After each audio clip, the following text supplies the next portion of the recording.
Friends, Ram Ram, જય શ્રી કૃષ્ણ. કેમ છો બધા? મજામાં? સ્વાગત છે તમારું આપણા આજના નવા વ્લોગની અંદર. આજે શનિવાર છે અને ઓમ સ્કૂલમાં નીકળી રહ્યો છે. તૈયાર થઈ ગયું છે? રેડી? હો રેડી. ચલો તાણ આવજો. હરિઓમ. ડાયરેક્ટ સીધો ત્યો જાય પેલા ઘેર જ કા? કાકા ઘેર આવતો રહેજો. કપડો લાવું કે યુનિફોર્મ ચાલશે? કપડો લઈને જ આવશું. ઓકે. હરિઓમ. તો હરિઓમ બેટા.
ફ્રેશ થઈ ગયા. ઘરનું બધું કામ પૂરું થઈ ગયું છે. આજે કાકાના ઘરે જમવાનું છે. બધી છોકરીઓને જમવા માટે બોલાવે છે. આજે નવરાત્રિનો લાસ્ટ દિવસ છે અને અત્યારે હું સલોનમાં જઈ રહી છું કેમ કે રેડી થવા માટે કસ્ટમર આવવાના છે.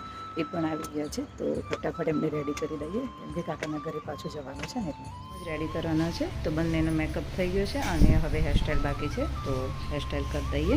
જઈને એ લોકો પેલા ઘરે જતા રહ્યા છે. મહેમાન આવવાની સ્ટાર્ટ થઈ ગયું છે. હું કામ પૂરું કરીને પછી જઈશ. છે જેનો સ્ટ્રેટનિંગનું કરી રહી છે. એક જણનું રેડી થવાનું પૂરું થઈ ગયું છે. બસ હવે અમને હેરસ્ટાઈલ બાકી છે. હેરસ્ટાઈલ પૂરી કરી અને પછી જઈએ પેલા ઘેર. પૂરું કરી દીધું છે અને કપડાં ચેન્જ કરી દીધા છે. જે કે એ ડ્રેસ પહેરીને ના આવતી જેને એ ડ્રેસ ઓછો ગમે છે તો બીજું ટોપ પહેરી લીધું છે. રેડી થઈ ગઈ છું. ઓમના કપડાં લઈ લીધા છે. બાકીના બધા ફેમિલી મેમ્બર પેલા ઘરે પહોંચી ગયા છે તો હું વચ્ચે થઈ અને ચાલતી જતી રહીશ પેલા ઘેર. આપણા ખેતરનો જે વચ્ચેનો રસ્તો છે ત્યાંથી આને ચાલી અને જઉં છું. અત્યારે હું એકલી જ છું. બાકીના બધા તો પહોંચી જ ગયા છે. મારું કામ થોડું લેટ થઈ ગયું છે. મહેમાન આવી ગયા છે. હું પણ પહોંચી ગઈ છું.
વાતો કરીશું ને ઈશુન હું બંને આવી ગયા છે ચા બનાવવા માટે. જમવાનું તો બહારથી તૈયાર જ મંગાવ્યું છે એટલે રોધવાની તો ચિંતા નહીં. બધાને ચા પી દઈએ પહેલાં. થઈ ગયો છે, લે કપડો ચેન્જ કરી લે. વહેલો આવ્યો કે ટાઈમ પૂરો થઈ ગયો સ્કૂલનો? થઈ ગયો, સ્કૂલ છૂટી જાય. પેલો પથારી કરી દીધી ઈશું એ તો ખાધા પહેલા બધા ઊંઘાડી દેવા શકું અમે ખાઈ ખાઈને બધા સીધો હુઈ જ જવાનો જમવાનું આવી ગયું છે વોચ મૂકી દઈએ ને એટલે હું ડાયરેક્ટ લેતા ફાવા ને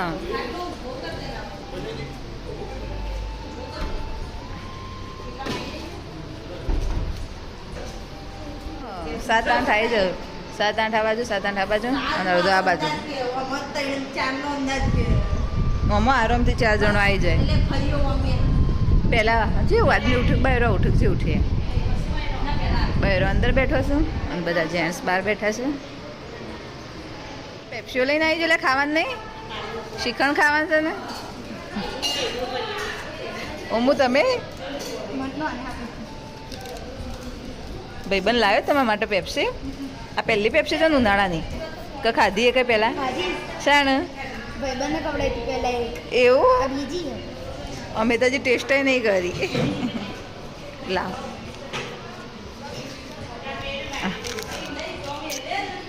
તમે ખવા બેટા માત નહીં ખાવ્યો બસ જમવાનું આવી ગયું છે હું છે પૂરી છે પાપડ છે દાળ છે ભાત છે શાક અને શ્રીખંડ છે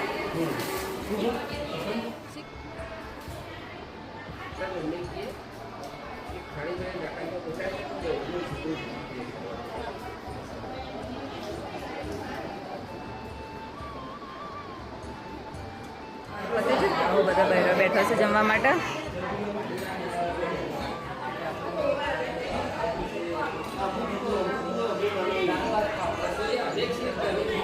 હા હું ચેક કરો છાસનો એવું એ છાસ અમે નથી બનાવી હવે બનાવી દઉં સરલું એ બનાવી હતી છાસ પણ એ છરલું આપણે છાસમાં કશું નાખ્યું હતું કે જે હતી એમ જ છે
ખેડૂત હતા ના કરવું કોઈ જાતે જ કરવું પડે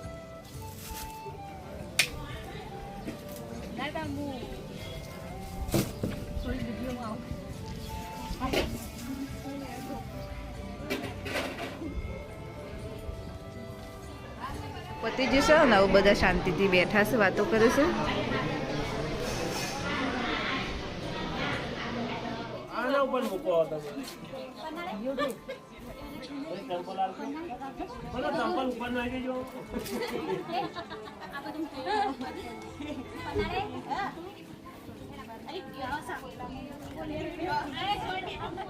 આવી ગયા છે અને બધા જ જે મહેમાન હતા એ આપણા ઘરે બધા વાતો કરી રહ્યા છે શાંતિથી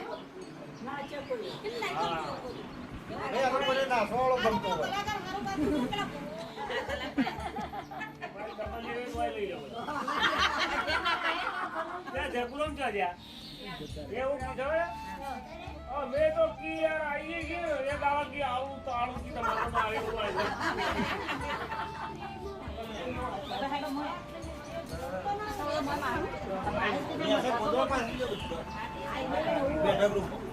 ઓકે આપી દે પાણી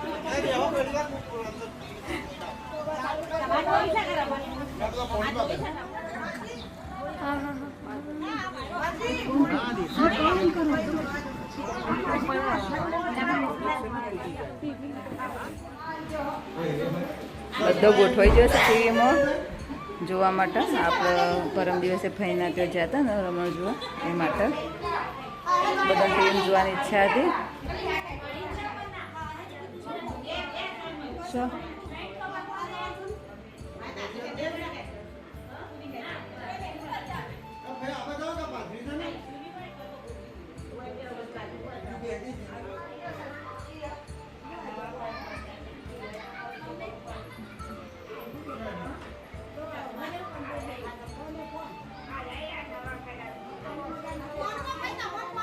હજી તો અડધો જ ફેમિલીનો ભેગો થયો. બધો ભેગો થયો ને તો ગાંઠ ઘરમાં જગ્યાએ ના રહે.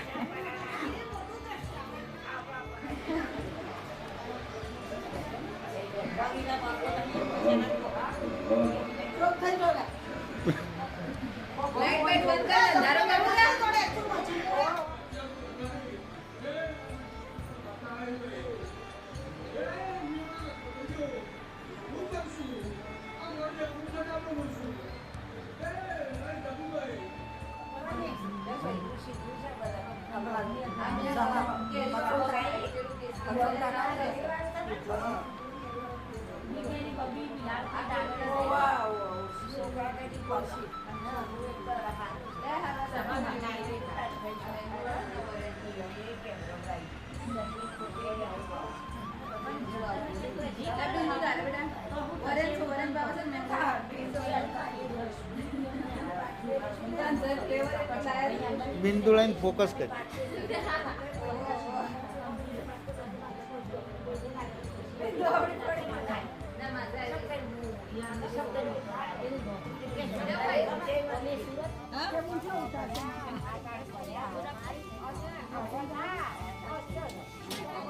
તો બેઠો છું બધો અને પન્ના બેનને નીકળો છું જવા માટે. અને ચકુની એ મહેસાણા જવાનું છે, કાલે પરીક્ષા છે રવિવારની. તો એને પણ જે ચોકડી મૂકવા જઈશું, બસમાં બેસાડવાની છે. આવજો પન્ના બોન, આવજો.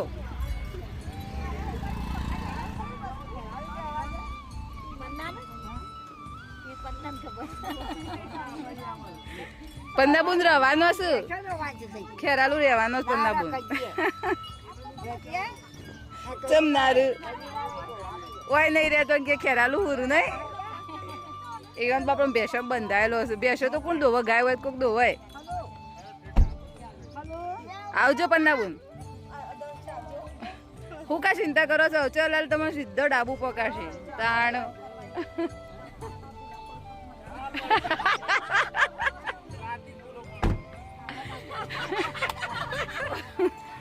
તમે ચો રહી જો. હા તો બધા એક એક વેળાવા માંડે છે. સવારથી અત્યારનો ટાઈમ કયો જો ખબર જ ના પડી બધાને વચ્ચે. હું મેં પોણી ચોટવાનું ચાલુ કરી દીધું કારણ કે પવન આવે છે તો માટી ઉડે છે બધી. આવજો સાહેબ. હા ચકુ હેડો તમારી પરીક્ષા લે હેડો. મોમો પોણી મૂકી આવો તમે ચકુ. હવે ફઈઓ એકલે બેઠો જ બધો, બાકીનો જતો રે પન્ના બેન ને બધો. જઈ રહ્યા છું ચકુન મૂકવા માટે ચોકડી ઉપર. All the best.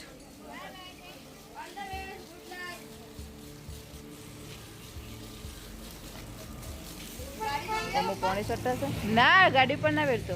આમ પણ ટોક ઉપર દેવા બેટા, મારા ઉપર ના સોટમાં લુગડો બગડ્યો. હું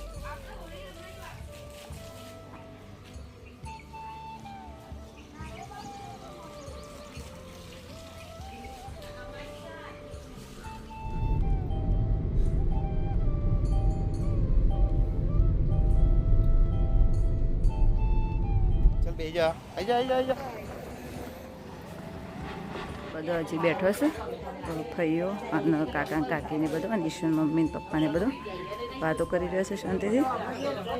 પન્ના બેનને તો પહોંચી જાય ઘરે. ચકુને ફોન કર્યો, ચકુએ મહેસાણા પહોંચી જાય છે.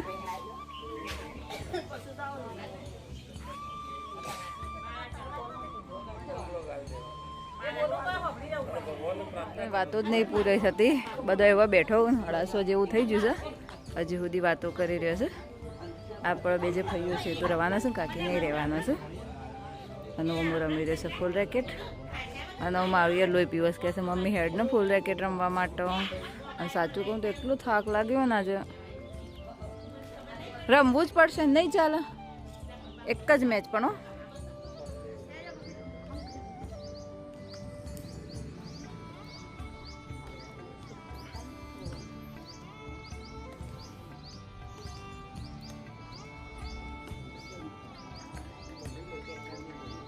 ખાટલા ડાળ્યા છે અને ટીવીએ લગાવી દીધું છે બધા શાંતિથી ટીવી જોઈ રહ્યા છે અને હું રસોઈ બનાવી રહી છું આપણે ગેસની સગડી બહાર એક છે તે રોટલી બનાવાય છે અને બાકીનું બધું બહાર લાવી દીધું છે તો બધા બહાર જ જમી લેશે ટિપ્સમાં આપણે વાત કરવાના છે ઉનાળાની અંદર બોડીની સ્કિન બ્લેક પડતી હોય તો શું કરવું ઉનાળામાં સૂર્યના કિરણો વધારે પડતા તેજ હોય છે જેને લીધે બોડીની અંદર મેલોનિન વધારે પડતું વર્ક કરે છે જેને લીધે બોડીનો જે સ્કિનનો ભાગ હોય છે તે બ્લેક પડતો હોય છે ઉનાળામાં જ્યારે પણ તમે ઘરથી બહાર નીકળો ત્યારે સનસ્ક્રીન લોશન પણ લગાવો અને સાથે સાથે બોડીને કવર કરીને નીકળો અને જો તમારી સ્કિન બ્લેક પડી ગઈ હોય તો તમે દહીં બેસન અને હળદર આ ત્રણેય વસ્તુ મિક્સ કરી અને તેનો એક પેક બનાવી અને બોડીનો જે પાર્ટ બ્લેક પડ્યો છે તે લગાવો 15-20 મિનિટ રહેવા દો અને પછી વોશ કરી દો માર્કેટની અંદર ડીટેન પેક પણ મળે છે જે પણ એપ્લાય કરવાથી જે ટેનિંગ થયું હોય તે દૂર થઈ જાય છે ડીટેન પેકની વાત કરીએ તો O3 પ્લસ અને રાગાનું જે ડીટેન પેક આવે છે એ બેસ્ટ રહે છે અને અઠવાડિયાની અંદર એકવાર સ્ક્રબ પણ જરૂરથી કરો જેથી ડેડ સ્કિન અને જે ટેનિંગ છે એ પણ રિમૂવ થઈ જશે દોસ્તો મહેમાન પણ સૂઈ ગયા અને ઘરના જે હતા એ પણ બધા સૂઈ ગયા છે હવે હું સૂઈ જાઉં આખો દિવસ બહુ થાક લાગ્યો દોડમ બહુ થઈ ગઈ આજના દિવસમાં પણ અને આપણા વિડીયોનો અહીંયા જ એન્ડિંગ કરીએ છીએ અને તમને અમારા વિડીયો જોવા ગમતા હોય તો અમારી ચેનલને લાઈક શેર અને સબસ્ક્રાઇબ જરૂરથી કરજો અને બેલ આઇકન પણ પ્રેસ કરજો જેથી તમને નવા વિડીયોની નોટિફિકેશન મળતી રહે મળીએ હવે આપણા નવા વિડીયોમાં બાય બાય